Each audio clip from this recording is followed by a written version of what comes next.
Good morning and welcome to the Full Scottish on this Sunday, the 18th of August. I'm Douglas MacKenzie, and with me to discuss the stories which are making headlines today, I have two guests.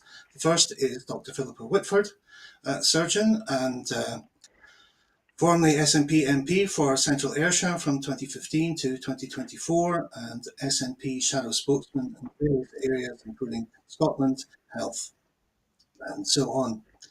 My other guest is Campbell Gemmell, who is an expert on environmental regulation and for the past few years has been an advisor to the OECD. He's a visiting professor at Strathclyde University and also an honorary professor at Glasgow. So welcome to you both.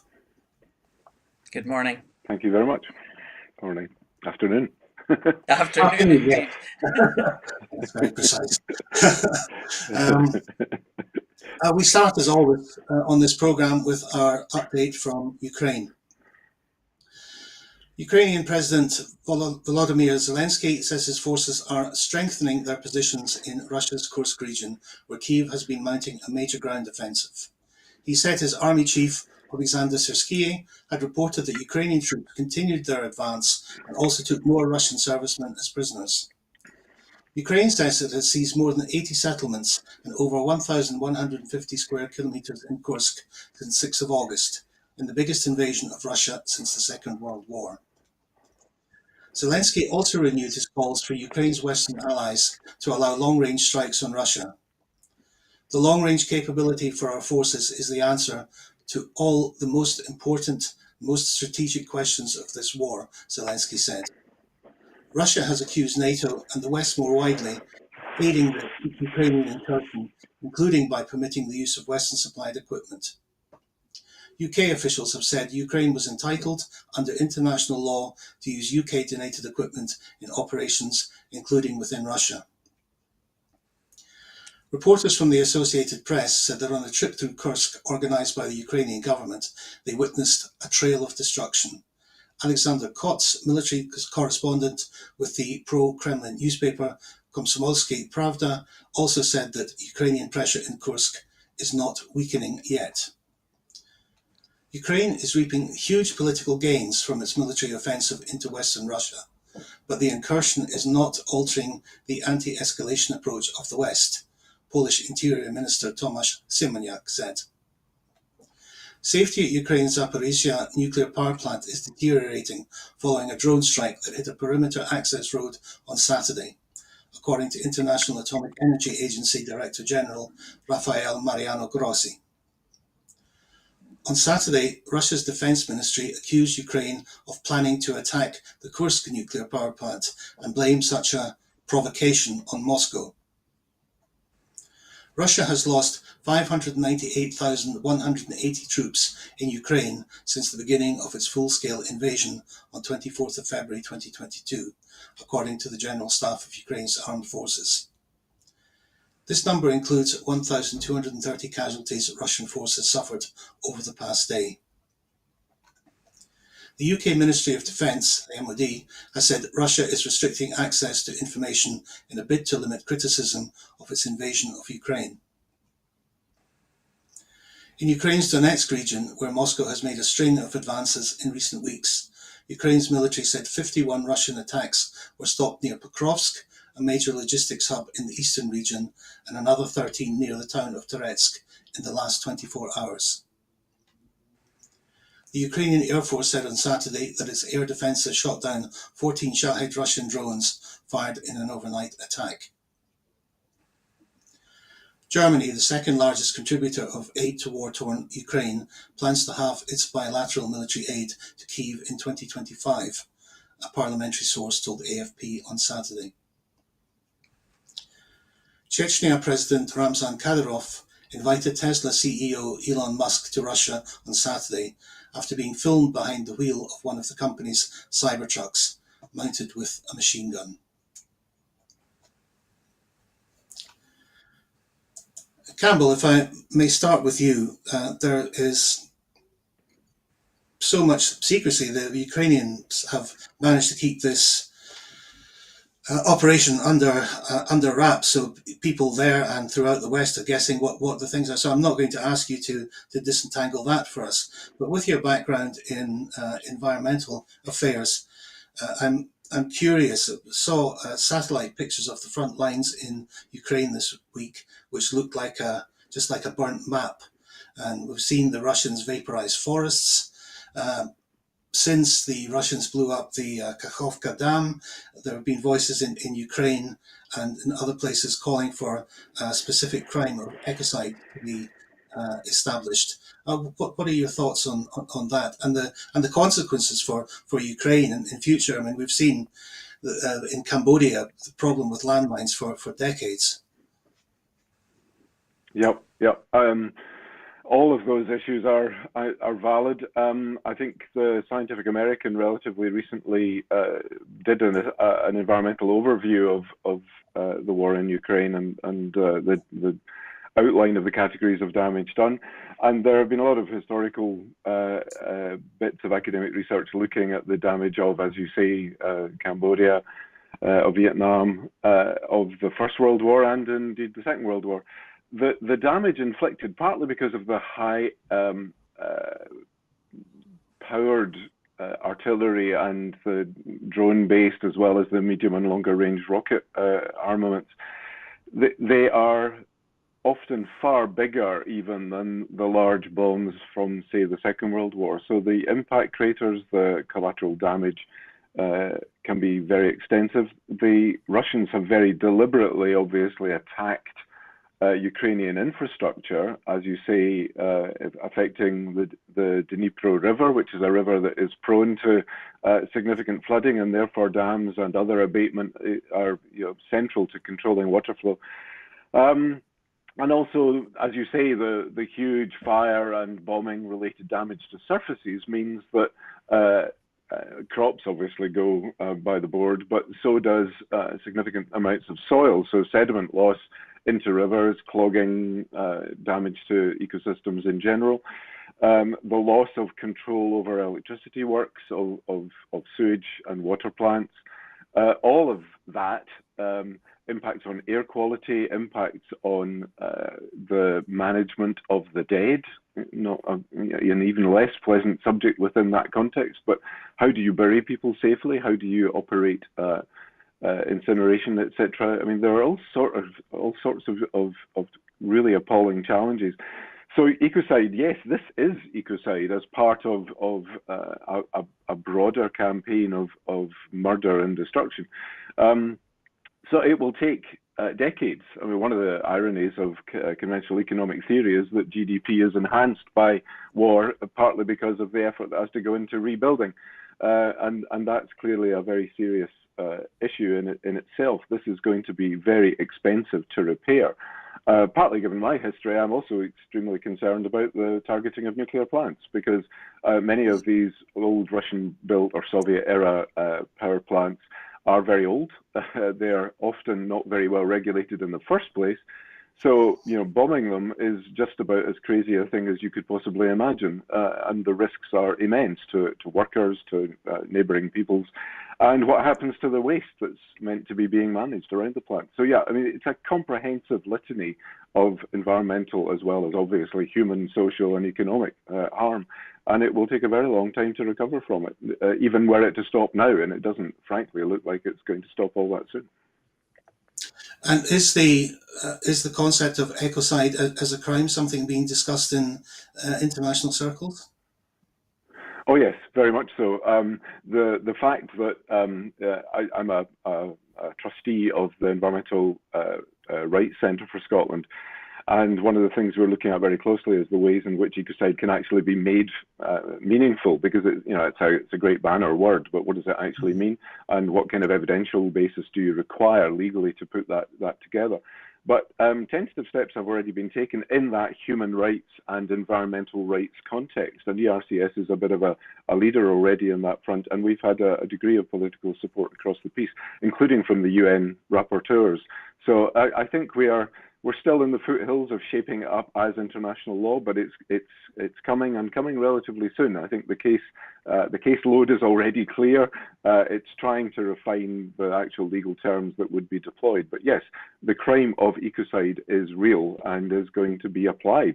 It may take a little while, like other human rights related issues, but it's coming, certainly.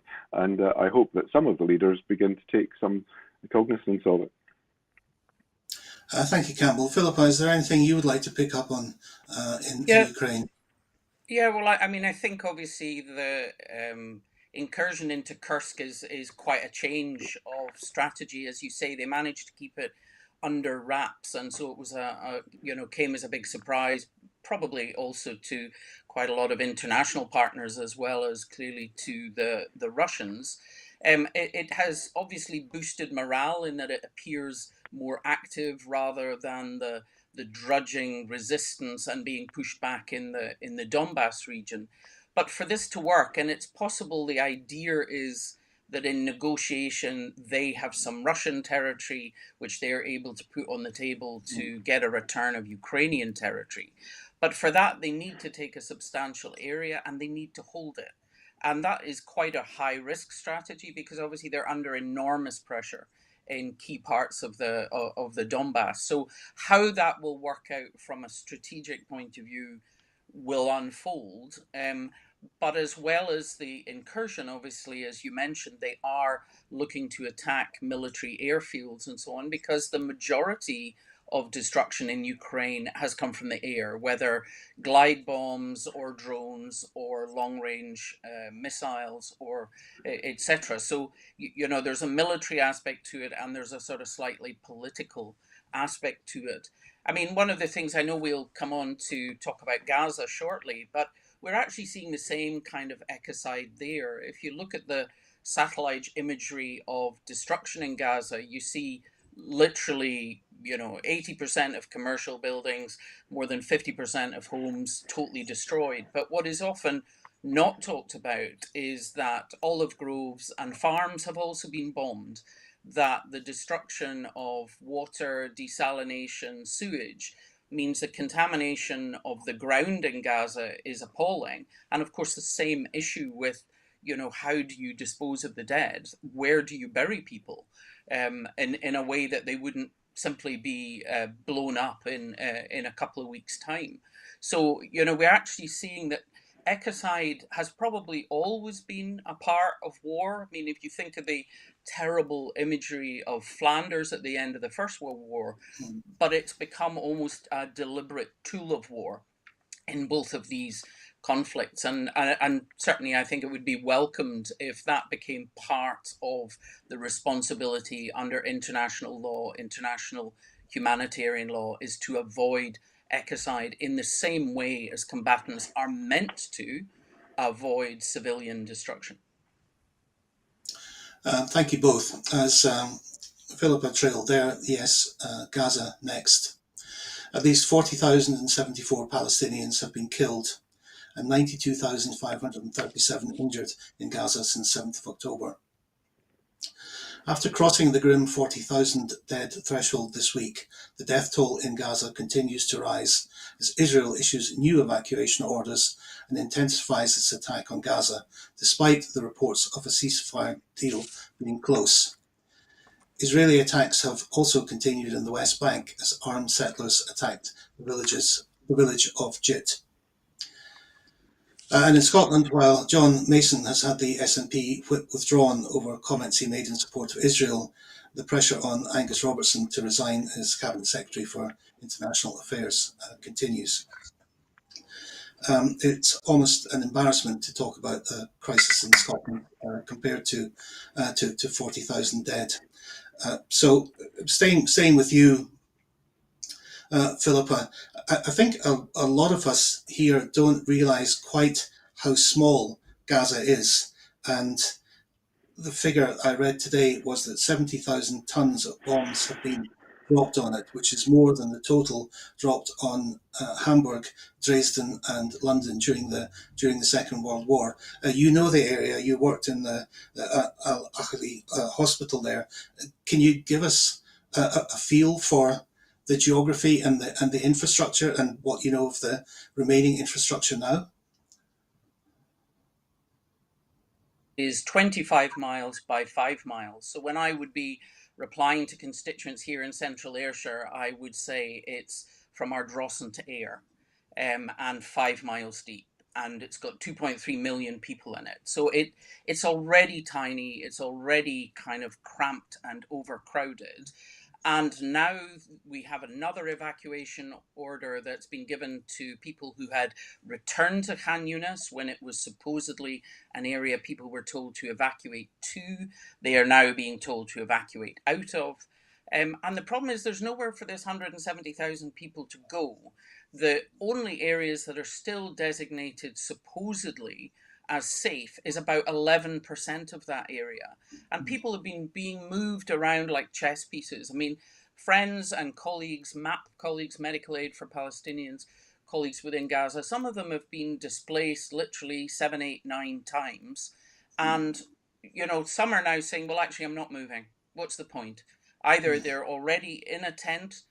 We know tented villages have been bombed, supposedly in safe areas like Mawazi, where everyone was told to go to. So there is no safe area in Gaza, and people are just being constantly shifted.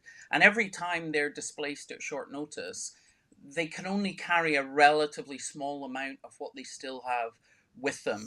We know that the majority of the population are now facing famine and starvation. We have, as you mentioned, the 40,000 dead. But that's the people who are registered. It's estimated there's 10 to 15,000 under the rubble. There's over 93,000 injured, and that includes more than 4,000 child amputees. Now, and if you picture the amount of disability, the number of children who will be affected by starvation and malnutrition during their formative years as young children, the learning disabilities, the post-traumatic stress, the burden of just disability that Gaza will face in the future. You know, we were just hearing about the decades it will take Ukraine to recover.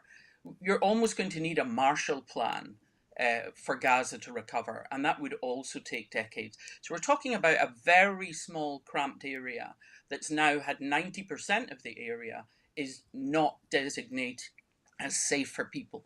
And certainly I'm still in touch with friends and colleagues in Gaza, and obviously repeatedly hearing horror stories. Some of you may have read of the baby twins who were bombed along with their mother 4 days after they were born while their father was trying to register their birth. What I then discovered is that this was Dr. Joman Arafeh, who worked with PalMed, one of the charities that's involved with the Scottish Palestinian Health Partnership that I'm part of. So, you know, you keep hearing of colleagues that we've worked with in the cancer projects that I'm part of with Gaza, who have lost their lives over the last 10 months. And we're already at over 880 healthcare workers killed. The majority of hospitals are non-functional, and now they have the beginnings of a polio outbreak. I mean, you are literally talking about absolute horror in Gaza at the moment. I mean, for us here, we hear it on the news, but in reality, for many people, it's unimaginable. Yes, indeed, horror story after horror story. Campbell, what can you add on Gaza? I'm not sure I can add very much. I mean, Philippa has the experience and knowledge on the ground and the network of the contacts she still works with. I don't have that, but viewed from this distance, I simply can't believe week after week that it carries on. And you know, linking back to ecocide, one of the ironies for me is that more than a dozen countries have already established ecocide law, and that includes Russia and the Ukraine, bizarrely. But if ever it applied anywhere, it seems to apply in Palestine and Gaza. It's extraordinary that it has been allowed to go on, and that it's caused such incredible harm to the human society. It feels as if the Israeli government is simply trying to wipe Palestine and the people in Gaza off the map entirely, which, you know, they allege is Hamas's stated agenda, and of course we have heard and read that. But they appear to be winning that particular asymmetric struggle at this point, and it reminds me of the Roman behaviour in Carthage, ploughing salt into the land in order that it could never again be essentially treated as a place for people to live. And the West Bank element of this, where terrorist Israeli youth are basically ripping everything out and killing and removing the people, and the olive trees, amongst other things that Philippa mentions. It's just shocking, and it's happening in our lifetime. We were very, very upset in the 90s that something was happening in Europe on our watch, as it were, and that we were not readily able to bring it to an end. This is, it's a 2,000-year plus conflict, but it's a conflict that we had a very strong role as Britain in helping to catalyse by the way in which the Middle East map was redrawn in the mid-late 40s. And we have surely a collective responsibility. We've left a lot to the Americans, but it seems to me that there is extraordinary moral responsibility that is being ignored. And so foolish photo ops and idiotic, I'm tempted to say weird comments by certain politicians are really hugely unwelcome. People need to think really, really carefully about any public stance or any opportunity that the media or the State of Israel are given to use against common, sensible folk. This has to stop somehow. Yeah, thank you. Philippa, just coming back to you, I feel almost apologetic asking about the political hoo-ha in Scotland about this compared to the real tragedy which is happening there. But the meeting Angus Robertson had with the Deputy Ambassador has raised a lot of sound and fury. Is this a scandal? And of course the Daily Record talked about SNP in meltdown. Sorry, the SNP in crisis, and the Herald used the word meltdown today. Is it a storm in the teacup, or is it just a case of poor management by the press people at the Scottish Government? Oh, I think there's a lot of anger among members, particularly the SNP, from Humza being one of the few Western leaders calling for ceasefire right back on the 10th of October. The work of my colleagues Stephen Flynn and others at Westminster pushing for a ceasefire when Labour were utterly resistant and completely supportive of the, kind of turning off of water, electricity, etc. I mean, the Labour stance until they came into power was appalling over the last 10 months. I welcome they are sending funds to UNRWA again, but we need an embargo against arms for Israel. And so I think having two really catastrophic errors by the SNP, I mean, John Mason does his own thing, but him saying that, oh, it's not enough people dead to call it a genocide, I mean, that was just appalling. And of course he's lost the whip. Now obviously with Angus Robertson, if you're in a diplomatic situation, you will often end up meeting people that you disagree with, but then the meeting should be focused on what you disagree with. You may agree with the Israeli ambassador around issues about anti-Semitism and avoiding the rise of that.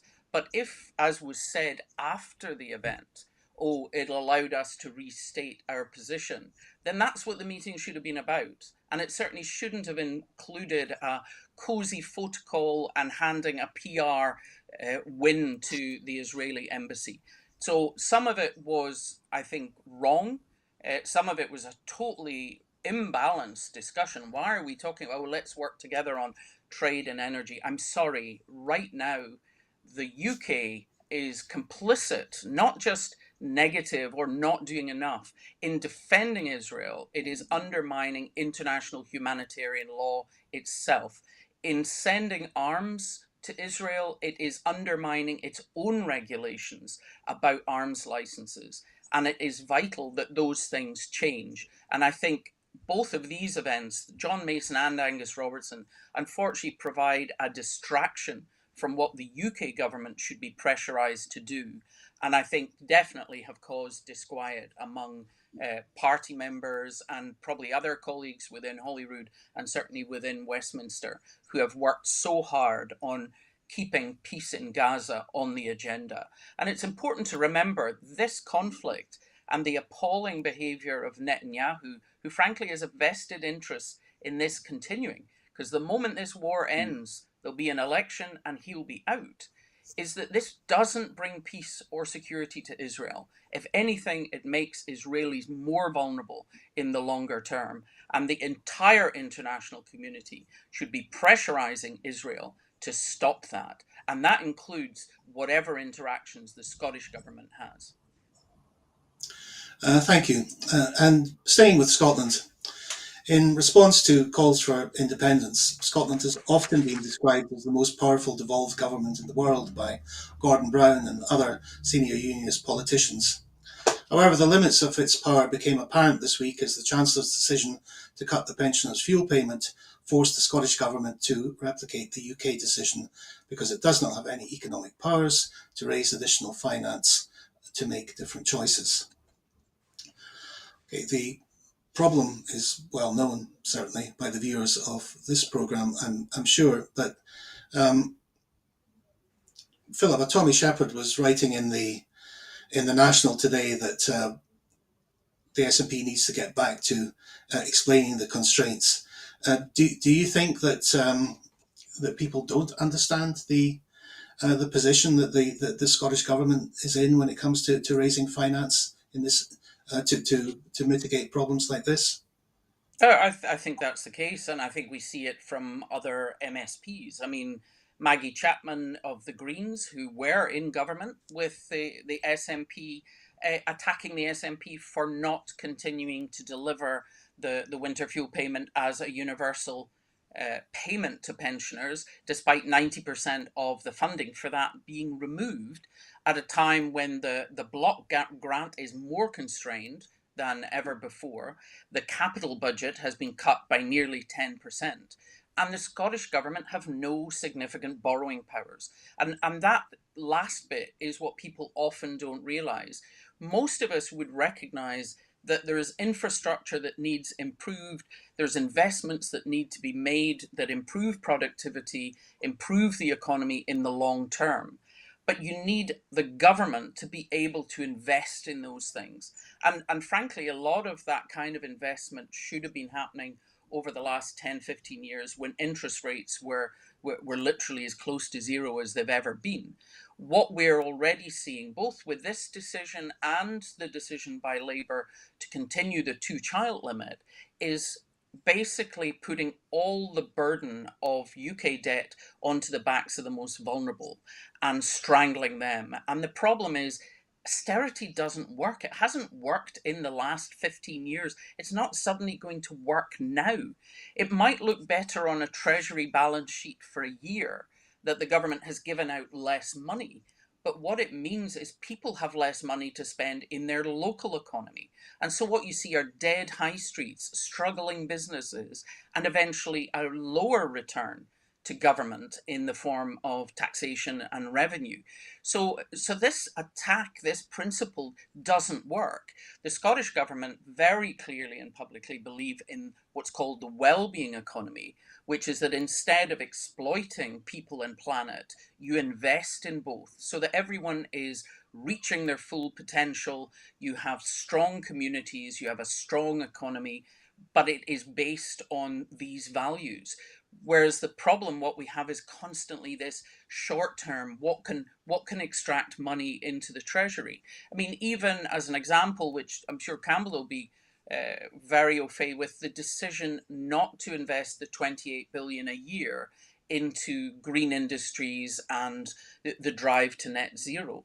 Those kind of things, massive insulation program, would be driving jobs, would be driving the economic growth that Reeves claims she wants. Whereas what we see is that tap turned off and simply, we're cutting money for pensioners, we're cutting money for low-income families.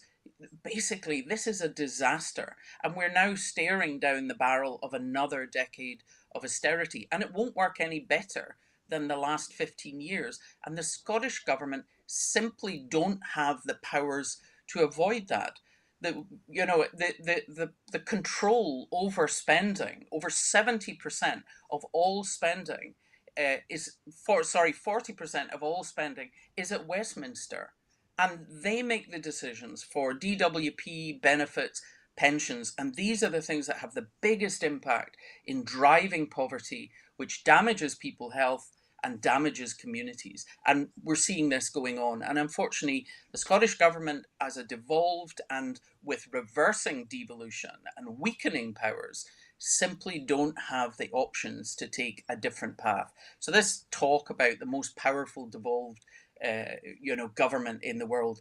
Frankly, my husband's German and the Länder have more powers than Scotland has. So it's just utter nonsense. Thank you, Philippa. Campbell, Philippa's clearly set out the problems there. Obviously, they can't be resolved within the present setup. But do you think more could be done to explain the situation that the Scottish Government finds itself in? Short answer, I suppose, is yes. I think it's incredibly challenging. As we have said a number of times on here before, Broadcasting Scotland is an honourable and hard-working exception to the media rule in Scotland, which is that they sit on a unionist part of the spectrum. And so getting the truth out, getting an objective assessment out there is extraordinarily difficult. So frankly, it has to come strongly from within the Scottish Government context. And it is disappointing when it appears that some of the Greens don't actually know what they should have understood even from their short time in government. But it is extremely difficult to get the time to explain. I mean, GERS is a fiction. It is an extraordinarily false universe that is created. And a number of credit-worthy economists have tried to articulate that. But there is a serious need for people to understand, exactly as Philippa said, the lack of meaningful borrowing powers, the fact that the budget has to be balanced within the Scottish context. We operate in a sort of Schrödinger Scotland, where there is a presumption somehow or other that we are, whilst not being independent, actually politically and economically independent and therefore accountable for delivering everything that people want. So it's a very comfortable situation where we can be criticised in Scotland for not doing certain things, even although, frankly, we can't. Or if we did, there are such large cannonballs on the deck of the Scottish state, as it were, that other consequences would be felt, and they could be very, very acute. Now, it may well be that the Finance Secretary actually has to take some of these further decisions, not just in relation to the winter fuel payments, and there may well be other benefits that have to be means tested. But the Scottish community has to understand those consequences. And I also find it quite extraordinary that Mr. Sarwar has not been held to account for his read my lips message about the lack of austerity that Labour were promising. They were promising a change, but the change seems to have been to what they said they were going to do. We are getting austerity, and we're getting it big time. And the fact that Barnet is decaying into a version where not 10%, not 8%, but 3.4% is what we're going to get back of that which we actually contribute. And they're going to continue to count a lot of our export value as it goes through the points of exit from the UK, i.e. from English ports or through the City of London. We are being stripped of what looks like our asset value, and at the same time we're now talking about exporting our electricity, potentially future exploitation and exportation of our water. So there is a sort of asset stripping that is part of this model of making Scotland as weak as it possibly could be. So getting an objective analysis or getting a different analysis to counteract the traditional unionist story and the nonsense that Gordon Brown has been peddling for many years and kind of recycles every now and again when he's woken up. It's really incredibly damaging, and it allows people to continue to misunderstand actually how the Scottish part of the UK economy, because there isn't a Scottish economy the way in which it is drawn around, the way it actually works. Yeah, thank you both. Campbell doing a very good job there in trailing the next items that we're going to discuss. So this week the GERS figures were released and ascribe a national deficit to Scotland to show how badly the Scottish Government is doing, despite the fact that much of this deficit represents money spent outside Scotland on Scotland's behalf and over which Scotland has no say. Um, this is an annual ritual, the publication of the GERS figures, and then various economists saying they're absolute nonsense. They don't represent the situation, as Campbell was alluding to. So my question would be, why does the Scottish Government go along with publishing them, Philippa? Well, if they weren't, you can imagine what the media feeding frenzy is of Scottish Mm. Government hides GERS figures, and we would still have that every year. The thing is that there's a reasonable handle on money spent in Scotland by Scottish Government, by local authorities, etc. But obviously, the Scottish Government doesn't have a deficit. It's not allowed a deficit.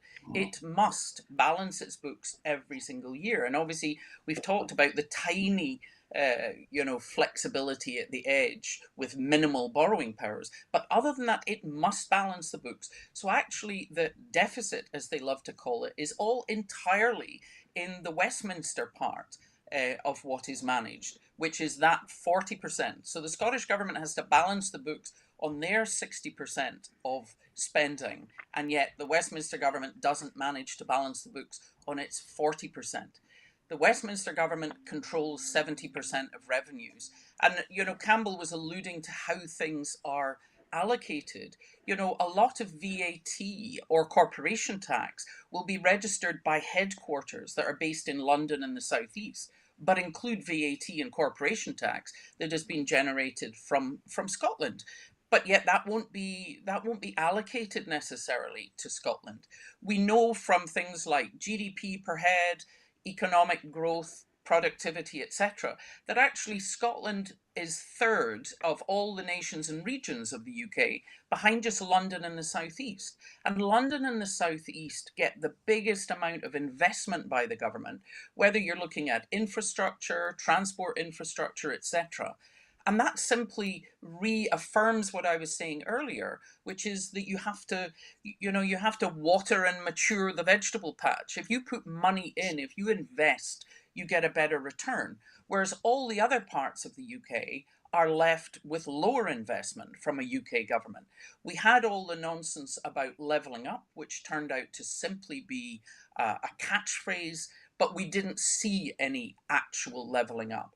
And unfortunately, I think that approach is what we're going to see from now till 2026, is we hear that the Scottish office will now become a spending department, which means Ian Murray will get to choose to spend in Scotland, to give money directly to local governments, while cutting what goes to Holyrood, what is overseen by our parliament. And so we're losing that democratic control over funding. And we must never forget the loss of European funds by Brexit has not remotely been counteracted by shared prosperity fund or levelling up fund. And local governments need to bid for levelling up money.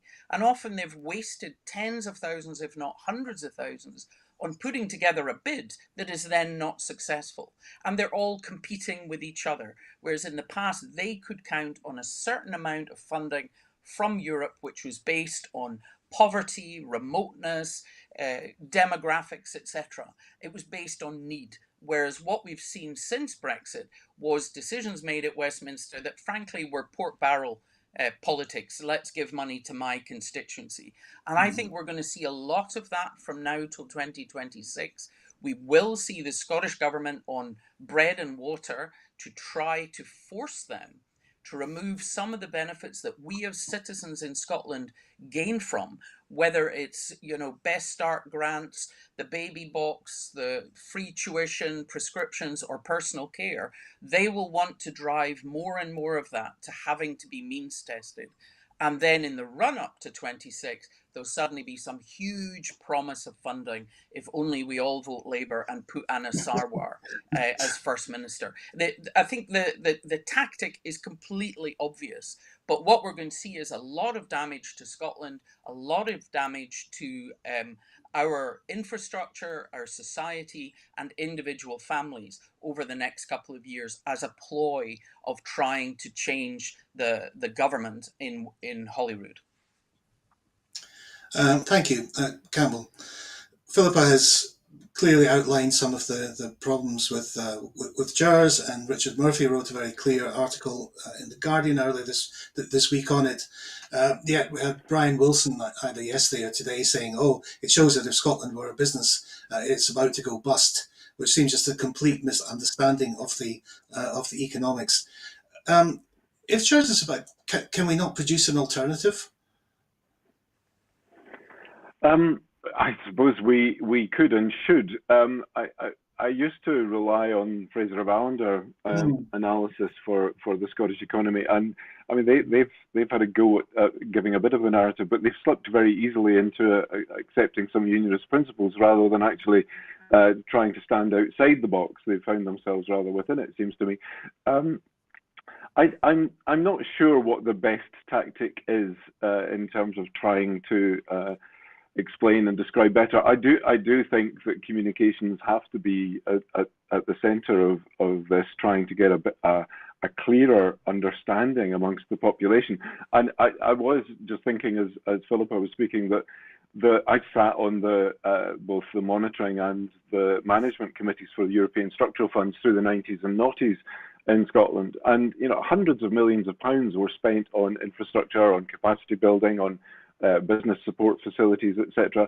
And we probably didn't make enough of making sure that the people in Scotland understood the nature of those benefits and that they co-funded a lot of the things that were being delivered, and just how that model worked. So we gave that away through the Brexit vote, but we're now also in a position where a lot of the investment that is required simply isn't possible, because that a bit like our reliance on Victorian sewer infrastructure, it only lasts so long, and then it has to be renewed. And if you don't have a running maintenance sort of budget, as well as the capital renewal and actual new capital free in your budget model, it's very, very hard to make things work. So it feels to me like there's a kind of economics 101 is actually required for the whole Scottish population, including, it seems, not those here present, but for a number of politicians who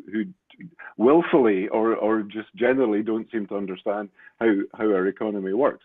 But that would be a part of it. It would be, as it was excellent when history of Scotland rather than the Saxon kingdoms was taught in primary schools in Scotland, it'd be really, really good if there was a basic primer given to everyone about our history, our economy, the way in which the models actually work. I think that would help. And investment from government, stretched though it is, in trying to help communicate better the way things are and the way things might be, would be maybe a long-term one, but certainly a sound investment. At the moment, far too few people understand actually how the bits fit together and what good would look like. There is when I worked in the SDA in the late 80s, early 90s, we talked a lot about the dependency culture, the dependency model. And there's a hangover from that in Scottish thinking. Somebody is always going to come along and help. And actually, no, it's up to us. We had an opportunity to take power into our own hands. We decided not to take it. And it could be some time before we get another chance. But it's absolutely essential that we understand and hold to account those who are actually responsible for the way in which the economy runs and what it means we can and cannot do. And GERS is not a narrative to help with that. We need a much simpler, clearer, visual articulation of how things work in Scotland. That would really help. Thank you. Other economic news from Scotland this week was around the interconnector, the so-called superhighway, which goes one way in transporting electricity from Scotland to England. You were talking, Campbell, earlier about Schrödinger. Well, it seems to apply to this. On Tuesday, we were an energy-rich country who could send £3 trillion worth of electricity to England without a problem. On Wednesday, we were subsidy junkies kept alive by £2,342 per person from Westminster. So what's your interpretation, both of the interconnector and the way it's been portrayed? Yes, it's almost into the realms of the surreal and to Tommy Cooper rather than Schrödinger and high physics. But I feel that a previous conversation we've had on this program, I talked about the reform of the grid. And for me, that has been a fundamental issue now for the best part of 20 years. The fact that generator tariffs in the northeast of Scotland are, something like £21 per gigawatt, and in the southeast it's kind of minus £2, and in the middle of England it's 90p. We've almost tried to stop getting Scottish electrons, if I can put it that way, renewable energy from Scotland into the grid. And because we haven't invested in the way that some European countries, including Germany, have in distributed grids, that if electricity is generated locally, it cannot readily be used locally unless it's a PV on somebody's roof and they've actually got the inverter converting it into their own domestic use. We have a model like our old politics, which sucks everything towards the southeast of England. We now have an excessive generation in Scotland. Installed capacity is, over 150%. We've got arguably what we need. We are seeing the end of the two old nukes in Scotland, and so there's then a question of elements of base load. So it's a discussion we need about storage. And I'm an advocate of a selective version of the hydrogen economy, and I did a big piece of work under the OECD banner for the Dutch government, where we looked at how to deliver both national and decentralized hydrogen support for various bits of the economy. Can be done. We're not in control of any of that. SSE is effectively an England-based international company. Scottish Power is a Spanish renewables company. But where we used to have the brains, the control, the investment in Scotland, these decisions are now being made somewhere else.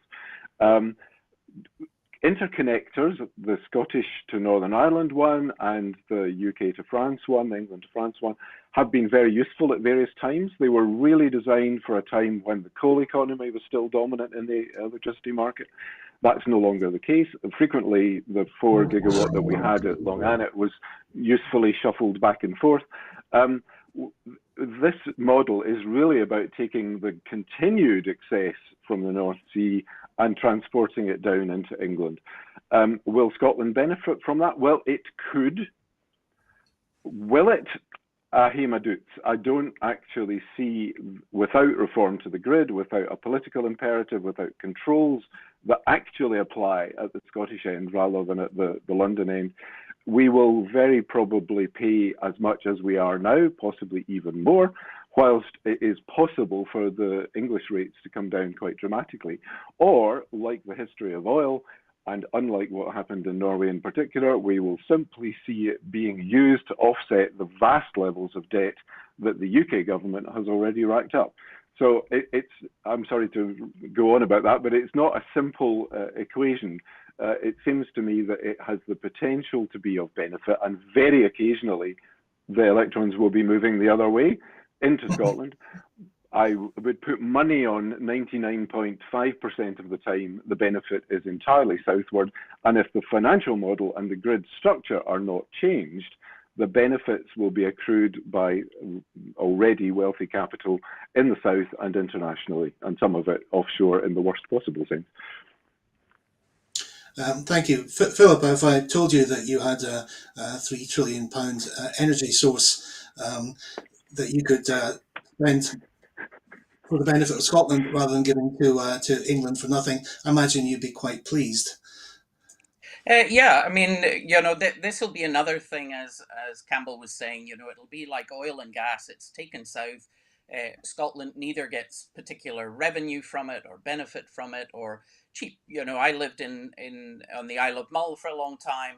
In many parts of Scotland, we paid more for our petrol. We know that we pay more for our energy bills. And as the head of Octopus was saying, if you actually had a Scottish grid and people here benefiting from the immense renewable energy generation that Scotland has, not only would ordinary people be paying much lower bills, is you then could start to attract high energy using industries to local areas, as you have in Norway, where they have a lot of hydro that is often combined with industry nearby. And Campbell mentioned hydrogen. I was chair of the German All Party group, and obviously they faced a catastrophe when the Ukraine war broke out because they were dependent on 55% of their gas supply for Russia, which they had to work to replace. Now, the Ruhr area, which is very much heavy industry, is one of those areas with blast furnace, etc., where, you know, simply using electricity is not so easy. So they have a massive interest in hydrogen, but they are only interested in green hydrogen. Now, that's something that Germany already sees Scotland as having huge potential in that. There is a memorandum of understanding between North Rhine-Westphalia, where the Ruhr is, and the Scottish government. But when I was on the Scottish Affairs Committee and we were doing an inquiry into hydrogen, the UK government is not remotely interested in export of hydrogen, in connecting to a European hydrogen network that's being discussed, and nor in the potential benefits to Scotland. So instead of turning off wind farms when it's too windy and the grid can't cope, you could be producing hydrogen. That's one method of storage. Now, energy-wise, it's not super efficient, but because you have quite a lot of energy loss, but it's better than not producing that energy at all when the wind is blowing. And equally for things like heavy transport, domestic aviation, heavy furnace industries, hydrogen could be a real solution going forward. And as Campbell mentioned, storage is critical. If we are balancing when the wind is blowing or the sun is shining, you know, we have other alternatives. One of the big ones is pumped storage hydro. And all of the potential projects that are literally shovel ready to expand the ability to store electricity when we have overgeneration are in Scotland. And the UK government is not even interested in establishing an investment framework, let alone providing any funding. We also see tidal energy in the Pentland Firth. Now, we know when the tide is. We know it to the minute every day, and you get 2 movements for every tide twice a day. It is totally predictable and therefore can contribute to base load. But the Westminster cut its development funding, and it is not being funded to expand because it's in Scotland. So we have all of this, you know, even overtly in the chamber often being said, oh, that's a Scottish issue. When, as we're hearing, a lot of the green electricity used in England is actually generated in Scotland. So this interconnector, we definitely need grid investment. But we also need that grid investment in Scotland. We hear the protests about SSE marching a whole line of pylons and cables across Scotland's beautiful landscape, instead of looking at underground interconnectors and using direct current where you don't lose as much electricity in the transportation. They're not interested in investing in that. But here, where we're talking about taking energy from Scotland to England, yes, we can have that kind of investment. So exactly as Campbell was saying, Scotland is being used purely for its resources and will be asset stripped in the future. And unfortunately, just like when it was producing oil and gas, in the comparison to Norway, Scotland didn't benefit. What we saw during the Thatcher years, when the revenue from oil was pouring into the treasury, was we actually saw Scotland losing its heavy industry rather than modernising. And we hear Rachel Reeves and indeed Starmer spouting the same kind of Thatcherite view that a government and a treasury are like a household. You can only spend the money that's in your purse. That's nonsense. It's like a business. If you're not investing in infrastructure, in training staff, in new equipment, in new products, in marketing products, then as a business, you're finished. And that's what a country is like. You must invest in infrastructure so that your economy becomes stronger and you become more productive in the future. And unfortunately, we're not going to see that. The Scottish government doesn't have the funding, but as Campbell referenced, the Scottish government also don't have the powers over energy. And that is a real issue. Thank you. We've covered quite a few somersaults taken by the Scottish media in the discussion today, and it's an old chestnut on this programme, but still it still is true, so worth discussing. So I'd be interested in a final comment from you both on the tendency of the Scottish media to make Scotland look bad, no matter what. Maybe start with you, Philippa. Well, as you say, it's an old chestnut. I mean, whether you're on Question Time with Fiona Bruce or Debate Night or Good Morning Scotland or whatever, if you watch that, you will see that any politician supporting independence will be interrupted, will be cut off, will not be allowed to explain their point, while unionist politicians are given a clear run. But also, even when you look on BBC website, even in a good news story, they will find some thread that will become the headline.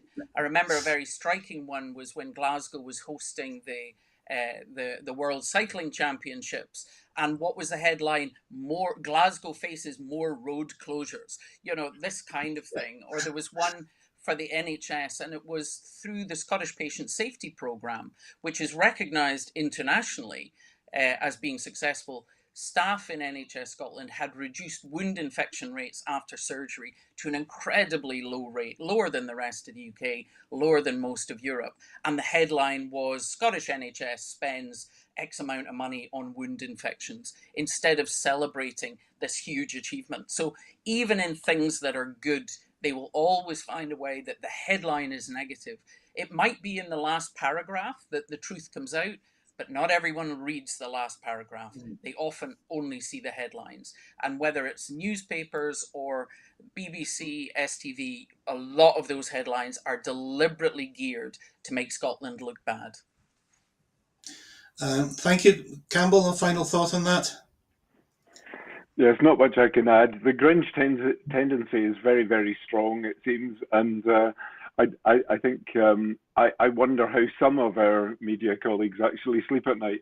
They seem to thrive on such negativity that I suspect they need therapy.